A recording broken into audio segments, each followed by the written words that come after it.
बच्चे की और आज बच्चे का जन्मदिन है। 1 साल कंप्लीट हुआ, 1 साल हुआ है ना। नाम में उसका पवित्र आत्मा की प्रेरणा से अनमोल रखा गया। तो माता पिता की गवाही सुनाई, हमारे प्रभु भक्तों ने उनके विषय में गवाही दिया कि कैसे उस बालक को प्रभु ने बचाया। और आज जो हमारे बीच में है, अच्छा खासा माता पिता के लिए बड़ी आशीष का कारण है। बहुत ज्यादा साउंड मत बढ़ाइए, नॉर्मल सबको सुनाई दे रहा है। इन तमाम बातों से हमको ये पता चलता है, थोड़ा कम कीजिएगा, समझ कर। इन तमाम बातों से हम जिंदा खुदा है कि नहीं है? क्योंकि बाइबल ऐसा कहती है, वो राजाओं का राजा है, वो प्रभुओं का प्रभु है और सारी सृष्टि के ऊपर वो पहले उठा है। परमेश्वर केवल इस बात में नहीं कि वो क्या करता है, पर परमेश्वर को अनुभव से जानने के आधार पर जब हम पता करते हैं कि वो वास्तव में परमेश्वर है, तो हमारी दृष्टिकोण में उसकी पवित्रता, उसकी महानता, उसकी विशालता, उसकी महानता और बढ़ जाती है। हालेलुया। हम ऐतिहासिक तौर पर सुनते हैं, परमेश्वर ने समुद्र को 2 भाग किया, चट्टान के ऊपर लाठी मारा, पानी निकल आया, आसमान को हिलाकर उसने इस्राएलियों के लिए भोजन का प्रबंध किया। 40 साल इस्राएली लोग मन्ना नामक वस्तु को खाते रहे। उनकी जो आवश्यकताएं थी परमेश्वर पूरा करता गया। नए नियम के अंदर पढ़ो तो अद्भुत मिराकल सामने आते हैं। रोटी और मछली कैसे हजारों लोगों तक बांट गई, कैसे प्रभु समुद्र का नियंत्रण करते हैं। समुद्र को कहते हैं तूफान को रुक जा, तूफान थम जाता है। वो दुष्ट आत्माओं को कहता है दुष्ट आत्माएं निकलने लगती है। वो हवाओं को भी अपने मुट्ठी में कैद कर लेता है। वो बीमारों को कहता है चंगे हो जाओ, तो बीमार चंगे हो जाते हैं। वो अंधों को कहता है देखने लग, अंधे देखने लगते हैं। और लंगड़ों को कहता है उठ, तो लंगड़े अपनी खाट उठाकर चलने लगते हैं। वो मुर्दों को कहता है बाहर निकला, तो कब्र खुल जाती है और मुर्दा जीवित होकर के बाहर आने लगता है। ये तमाम बातें ऐतिहासिक तौर पर हम बाइबल के आधार पर पढ़ते हैं, सुनते हैं, लेकिन ना मात्र केवल पढ़ना और सुनना, वरण उसको जब हम वास्तव में अपने अनुभव के रूप में प्रतीत करते हैं, जब वो तमाम बातें हमारे जिंदगी के अंदर अनुभव के रूप में सामने आने लगती है, हकीकत में ऐसा लगने लगता है कि हाँ हमारे परमेश्वर ने हमारे साथ ऐसा किया, तब हमको पक्का प्रमाण हो जाता है कि वास्तव में हमारा परमेश्वर जिंदा परमेश्वर है। हालेलुया, है ना। केवल कहानी बातें सुनने पर रहे और यदि वो प्रमाणित ना हो तो उसे हम नहीं कहते कि वास्तव में सत्य है। परंतु जो बातें लिखी जाएं और वो बातें फिर से हमारे जीवन के अंदर अनुभव में होना चालू हो जाए, प्रायोगिक रूप से प्रैक्टिकली हमारे सामने प्रतीत होने लगे, तो हम कहते हैं जो लिखा था वो भी सत्य है, आज जो घटनाएं होती है वो भी सत्य है, और कल जो होगी वो भी सत्य। Praise the Lord, hallelujah. इसी का नाम तो परमेश्वर है, उसी को समझने की जरूरत है। परमेश्वर अपने नामों से नहीं जाना जाता, परंतु परमेश्वर अपने कामों से जाना जाता है।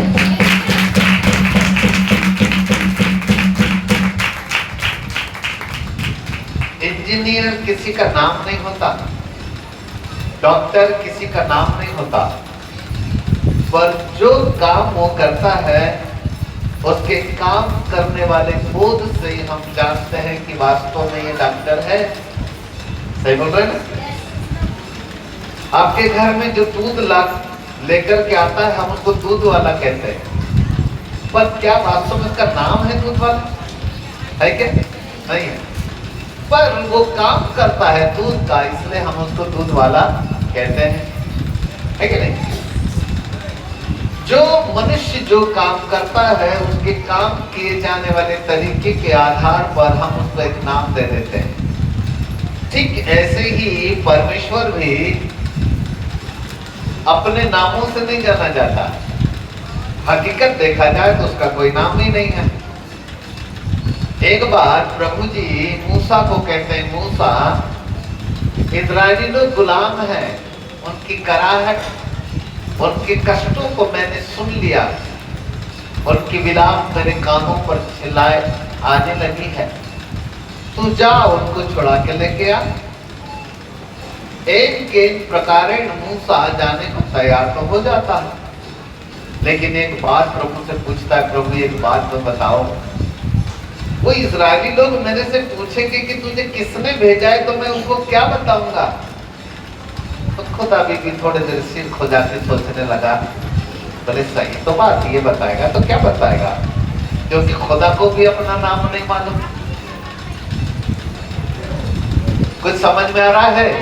हाँ, तो खुदा सोच में पड़ गया, पहली बार बोले किसी ने मेरा नाम मेरे से पूछा है, तो वास्तव में मेरा नाम क्या है? तो परमेश्वर को कुछ समझ में आया नहीं मालूम, लेकिन खुदा ने मूसा को बोला, बोले बड़ी कठिन बात पूछ लिया तूने, तो ऐसा कर, जाना जब लोग पूछेंगे कि तुझे किसने भेजा, तो कहना मैं जो हूँ सो हूँ ने भेजा है। किसने भेजा है बेटा? जोर से बोलो। बोलने में है कोई मैं जो हूँ सो हूँ नाम का कोई आदमी है? होता है कोई ऐसा? कभी बच्चों का नाम रखे मैं जो हूँ सो हूँ? नहीं ना। तो मैं जो हूँ सो हूँ कोई नाम होता है? नहीं होता। तो खुदा को भी नहीं मालूम मेरा नाम क्या है। पहली बार उसको भी समझ में आया, बोले मेरा नाम क्या है यार, मूसा ने तो अजीब प्रश्न पूछ लिया। तो खुदा को भी नहीं मालूम कि उसका नाम क्या है। अपनी खुद की पहचान को प्रमाणित करने के लिए उसने उत्पत्ति के पहले अध्याय में एक शब्द उसने बोला, प्रकाश हो। ये पहला शब्द था उसका। कौन सा शब्द था पहला? आपको पता है? पहले उत्पत्ति के पहले अध्याय का पहला शब्द जो खुदा के मुंह से निकला था, उस शब्द का नाम था, उसने कहा उजियाला हो। क्या बोला उसने? और बाइबल कहती है उजियाला हो गया। इधर देखो मैं तरफ, बाइबल कहती है परमेश्वर ज्योति है। परमेश्वर क्या है? वो खुद जो सूर्य को बनाने वाला परमेश्वर, जो सूर्य इतना धधकता है, उसको बनाने वाला परमेश्वर कितना अग्निमय होगा, कितना प्रकाशपुंज होगा। तो जो स्वयं एक बड़ी ज्योति है, उसने उस अंधियारों को दूर करने के लिए सृष्टि के अंदर जो गहरे जल के ऊपर अंधियारा था, उसको अंधियारा को दूर करने के लिए उसने बोला उजियाला हो। क्या बोला? इसका मतलब था कि वो जो स्वयं ज्योति है, उसने अपनी ही ज्योति में से एक ज्योति को निकाल करके बोला उजियाला हो। अपने अंदर के एक अस्तित्व को निकालता है खुदा, अर्थात उसके अंदर जो गुण है, जो हुनर है, जो प्रभुता है, जो उसके अंदर प्रकाश है, जो अधिकार उसके अंदर है, जो पावर उसके अंदर है, उसी को वो इस्तेमाल करता है। तब पहली बार परमेश्वर ने जब अपने ही अंदर के उजियाले को बाहर निकाला, तब समझ में आया, ओहो, इसका मतलब है मेरे अंदर भी कुछ तो पावर है। तब ना मैंने अपने अंदर का उजियाला बाहर निकाल के दिखा दिया। तब मुझे ऐसा लगता है खुदा को भी पहली बार पता चला होगा कि वास्तव में मैं परमेश्वर हूं। हालेलुया। ऊंचा तो नहीं जा रहा दिमाग के ऊपर? हाँ, ध्यान से सुनो। तब प्रकाशित वाक्य में जब यूहन्ना, प्रभु का दास यूहन्ना, उसके विषय में लिखता है और जब प्रभु उसको बताता है कि तू ये लिख, और जब वो लिखता है तो उसका परिचय ऐसे देता है, मैं अल्फा हूं और मैं ओमेगा हूं। क्या बोलता है वो? पता आपको अल्फा ओमेगा किसे कहते हैं? खुदा को ये भी नहीं मालूम कि मैं कब से हूं, तो उसको समझ में नहीं आया। बोले मैं हूं कब से रे बाबा, मेरी उम्र कब से, मैं पैदा कब हुआ था? तो कुछ समझ में नहीं आया, तो उसने अपना नाम बदलने में मैंने अल्फा कर देता, मतलब मेरी कहां से उत्पत्ति है मेरे को खुद को नहीं मालूम। ओमेगा का मतलब है मेरा अंत कहां है वो मुझको भी नहीं मालूम। मरेगा कि नहीं मरेगा, कब जाएगा मिट्टी में, कब उसकी उम्र खत्म होगी, कब उसकी आयु समाप्त होगी, कब बुढ़ा होगा, उसको खुद को नहीं मालूम। इसलिए उसने कहा मैं आदि भी हूं तो अंत भी हूं, अर्थात अल्फा भी हूं और ओमेगा भी हूं। इसका मतलब है न मेरा मैं कब आया, कब पैदा हुआ, कब से मेरा अस्तित्व है वो भी मुझको नहीं मालूम, और मैं कब मेरी समाप्ति होगी, कब जाके मरूंगा ये मुझको नहीं मालूम। इसलिए मेरा एक ही नाम है, अल्फा और ओमेगा। Praise God, hallelujah. बोलो यीशु प्रभु की हालेलुया। है ना, ये नाम खुदा ने दे दिया। तब यूहन्ना प्रकाशित वाक्य में उसका परिचय लिखता है, वादी है, वंत है, वल्फा है, ओमेगा है। इसका मतलब है कि परमेश्वर को कोई नहीं जानता कि वो कब से है और कब तक रहेगा, उसको कोई नहीं जानता, उसी का नाम परमेश्वर है। तब पौलुस तीमुथी की किताब में उसका परिचय लिखता है तो वो कहता है कि वो परमेश्वर जो अगम ज्योति में रहता है। पढ़ो बेटा, पहला तीमुथी 6 अध्याय जरा 15 पद में आप। हाँ, जिसे वह ठीक समय पर दिखाएगा, जिसे परमेश्वर ठीक समय पर दिखाएगा, जो परम धन्य और एकमात्र अधिपति, जो एकमात्र अधिपति है और राजाओं का राजा, और वो राजाओं का राजा है, और प्रभुओं का प्रभु है, और प्रभुओं का प्रभु है। हाँ, आगे सुनो। और अमरता हाँ, केवल उसी की है। आज सब लोग बोलो, अमरता केवल उसी की है। जोर से बोलो, अमरता केवल उसी की है। कैसा है वो? कैसा है? अमर। अमर का मतलब जिसकी कोई मृत्यु, उसका नाम परमेश्वर है। अरे जितने धरती पर आए सबके सब मर गए, खब गए, गड़ गए, मिट्टी में चले गए, सड़ गए, मिट्टी ने कीड़ा खा के कर दी खत्म उसको। एक ही है जिसका नाम यीशु है, जो मृतकों में से जी उठा। वो कहता है मृत्यु तेरा अंत हो गया, तुझे मैंने अपने पांव तले दफन कर दिया मृत्यु, क्योंकि तेरे ऊपर मैंने विजय प्राप्त कर ली। उसने मृत्यु को अपने पांव तले दफन करके मृत्यु के ऊपर विजय प्राप्त कर गया। वो उसको कोई मिट्टी का कीड़ा नहीं खाया, परंतु वो मृत्यु के ऊपर विजय प्राप्त करता हुआ जीवित हो गया और स्वर्ग में पिता के दाहिने हाथ जाकर के बैठ गया। वो प्रभु के विषय में कहते हैं, नबी लोग कहते हैं, अमरता केवल उसी की है। अमरता केवल उसी की है। वो अमर है, अमर अमर अमर, उसको छोड़ कोई भी अमर नहीं है। वहां लिखा उसी की है। अमरता केवल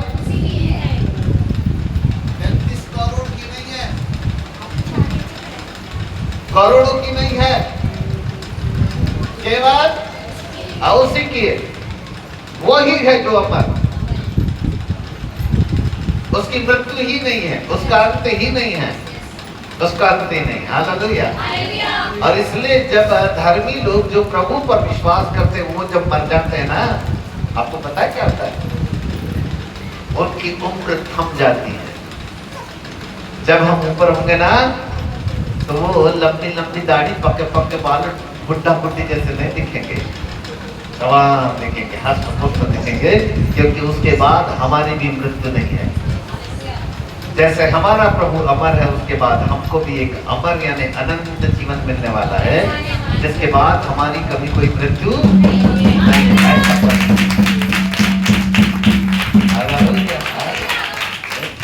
उसके आगे लिखा अमरता केवल उसी की है। हाँ।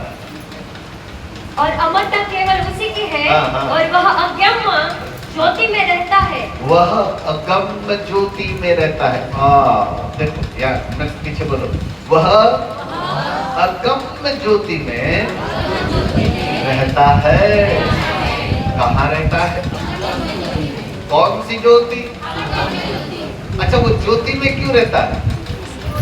क्योंकि वो खुद एक ज्योति है ना?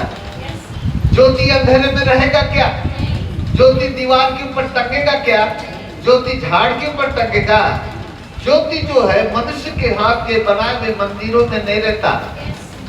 ज्योति झाड़ में नहीं रहता, पीपल के झाड़ में नहीं रहता, नीम के झाड़ में नहीं रहता, और ना कोई दीवारों में टंगा रहता, और ना वो रोड के ऊपर रहता।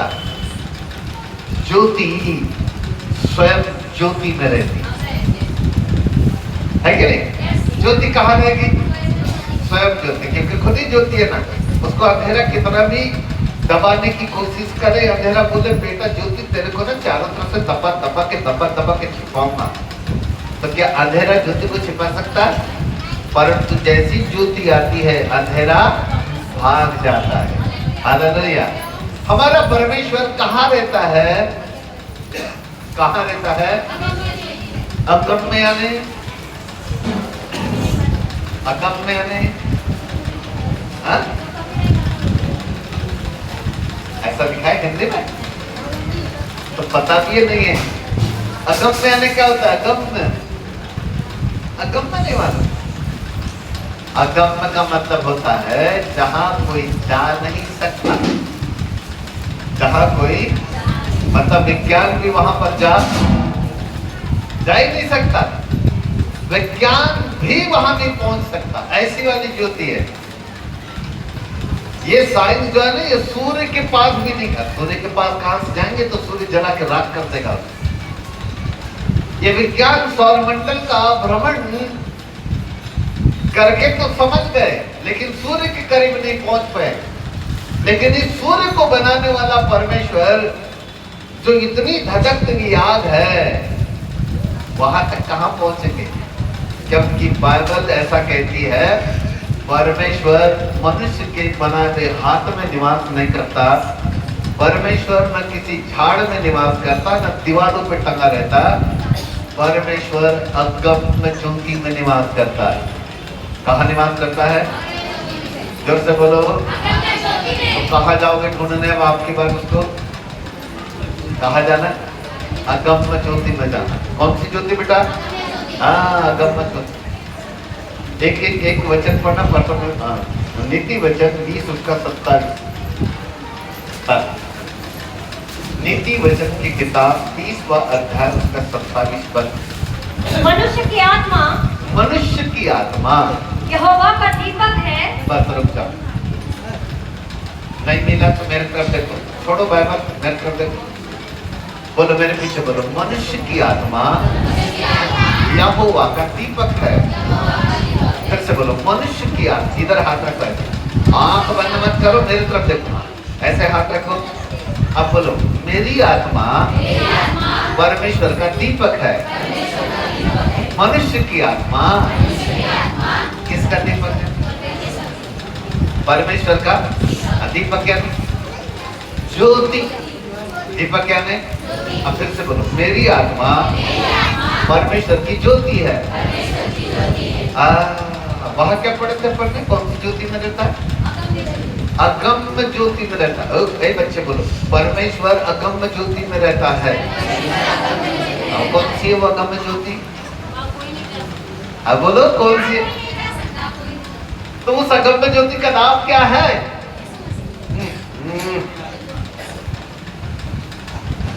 अरे हमारी आत्मा। क्या नाम है इसका? हमारी आत्मा। इसलिए इसलिए तो बोला या हाथ पकड़ो बोलो। आत्मा कहाँ है, बाहर है कि अंदर है? अंदर है ना। अब वो लिखा है कि मनुष्य की आत्मा परमेश्वर की ज्योति है, और परमेश्वर का रहता है अगम्य ज्योति में। तो उस अगम्य ज्योति का नाम क्या है? मनुष्य की आत्मा। बोलो बोलो बोलो। इसका मतलब खुदा किधर रहता है? हमारी अंदर। और अपन ढूंढते किधर है? चिराग लगा के घी वाला किधर जाते हैं अपन? तुलसी के झाड़ के ऊपर 40 दिन तक तांबे के लोटे से पानी चढ़ाओ, नहीं बरगद के झाड़ में ले जाकर 21 दिन तक चिराग लगाओ, खुदा वहां नहीं है। खुदा हमारे अंदर निवास करता है। हालेलुया। फिर अपने को पता ही नहीं, अपन चले वहां मिलेगा, वहां मिलेगा, कोई पंजाब मिलेगा, कोई के पंजाब जाते 50,000 रुपये खर्च करके आते, वेबसाइट में थोड़ी फालतू की बात। कोई चेन्नई जाता, कोई वहां जाता, कोई वहां जाता, दुनिया भर कहीं जाने की जरूरत नहीं। खुदा कहीं और नहीं है, परमेश्वर हमारे अंदर, क्योंकि मनुष्य की आत्मा ही परमेश्वर की ज्योति है जहां वो निवास करता है। बोलो शिव प्रभु की हालेलुया। अच्छा, तीसरी बात और एक अच्छी लिखी बात पढ़ते हैं। हाँ, वह मन की सब बातों की नहीं नहीं नहीं, उसके नीचे वो अगम्य ज्योति में रहता है, उसके नीचे।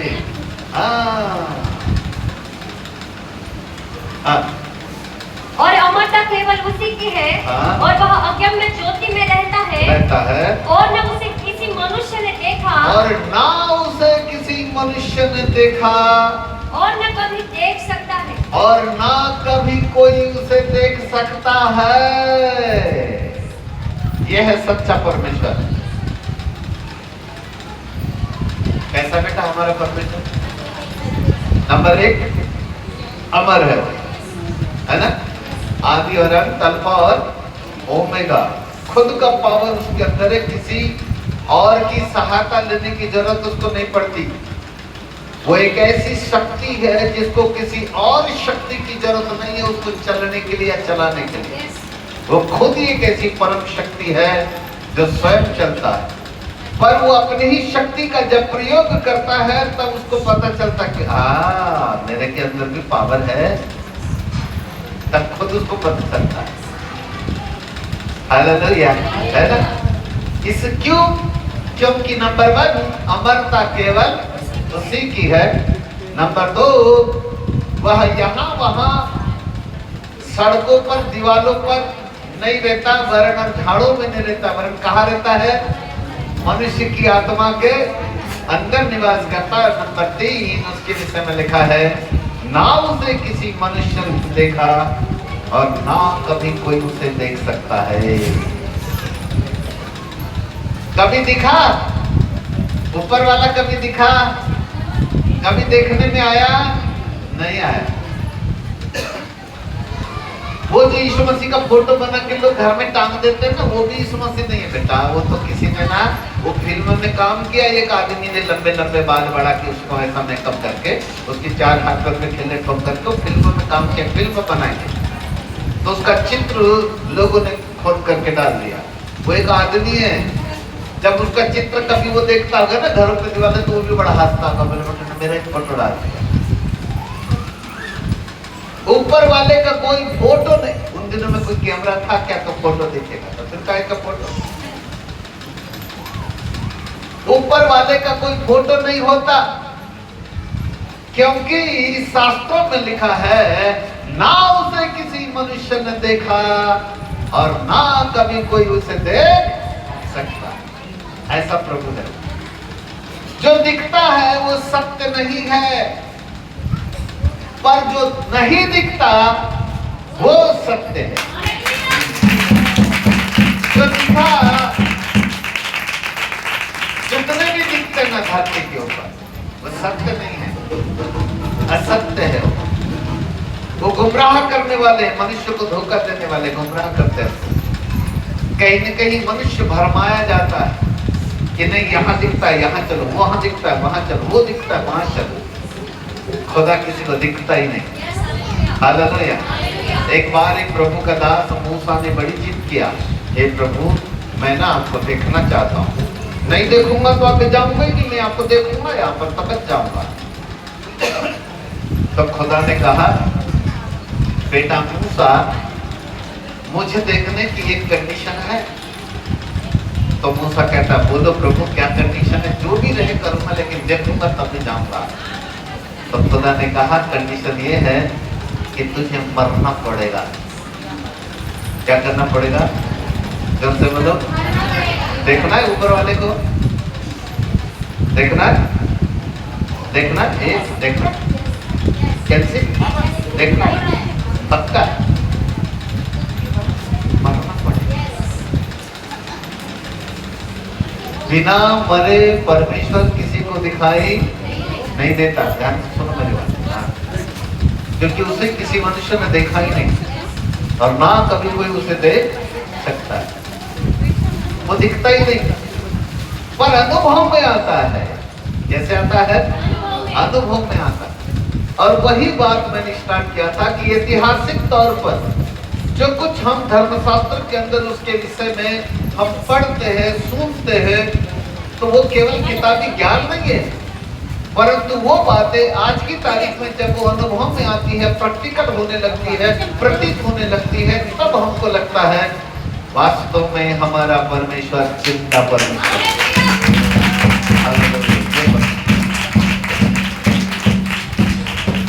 प्रेज गॉड, हालेलुया, है ना? राइट। तो बेटे अनमोल का आज 1 साल का जन्मदिन है। जिस प्रभु ने आज उसको जीवित रखा, जिस प्रभु ने उसको धरती के ऊपर जीवन दिया, वो प्रभु जिंदा प्रभु है। और वो इसलिए जिंदा है क्योंकि अमरता केवल उसी की है और वो अगम्य ज्योति में रहता है और नाम से किसी मनुष्य ने देखा, ना कभी उसे कोई देख सकता। एक वचन पढ़ के समाप्त करता हूँ। भजन संहिता की किताब 92 अध्याय उसका 10 पद, 92 नहीं 90 10 पढ़। हमारे आयु के वर्ष 70 तो होते हैं, हमारे आयु के वर्ष 70 तो होते हैं, चाहे बल के कारण 80 वर्ष भी हो जाए, भले फिर वो 80 वर्ष के हो जाए, तो भी उनका घमंड केवल कष्ट और शोक ही शोक है। परंतु मनुष्य का जो घमंड है, वो कष्ट है, वो शोक है, वो विलाप है। 70 या 80 या ज्यादा 100 साल तक यदि जी भी गया तो खत्म। 12वां पद पढ़ो। हाँ 12 हमको अपने दिन गिनने की समझ देती। तब दाऊद कहता है कि हे परमेश्वर, तू हमको अपने दिन गिनने की समझ दे कि हम बुद्धिमान हो जाए, कि हम बुद्धिमान हो जाए। वाह। प्रभु का दास यहाँ कहता है, हमें दिन गिनने की समझ दे कि हम बुद्धिमान हो जाए। आज उस बच्चे का 1 साल हुआ। न जाने हम में से कितने लोग हैं ऐसे जो कोई 25 का, कोई 30 का, कोई 35 का, किसी 40 पार कर गया, कोई 50 पार कर गया, कोई 60 पार कर गया, हमें नहीं मालूम।